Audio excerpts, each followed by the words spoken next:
అందరికీ నమస్కారం.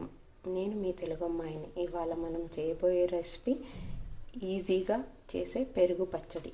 అందుకు కావాల్సిన ఇంగ్రీడియంట్స్: పెరుగు, సన్నగా తరుగుకున్న కీరా దోసకాయ, ఒక చిన్న క్యారెట్ తురుము, కొంచెం కొత్తిమీర, సాల్ట్ అండ్ చివర్లో వేయించిన జీలకర్ర పొడిని యాడ్ చేసుకుందాం. ముందుగా పెరుగులోకి కొంచెం రుచికి సరిపడా ఉప్పు వేసుకొని ఒక విస్కర్తో కొంచెం పెరుగుని కొట్టుకుందాం.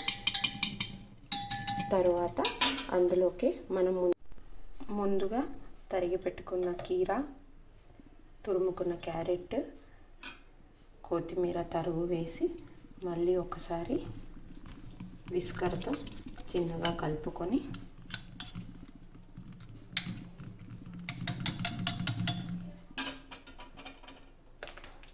లాస్ట్లో కొంచెం అంత జీలకర్ర పొడి వేసి గరిటెతో తిప్పితే ఎంతో రుచికరమైన పెరుగు పచ్చడి రెడీ అండి.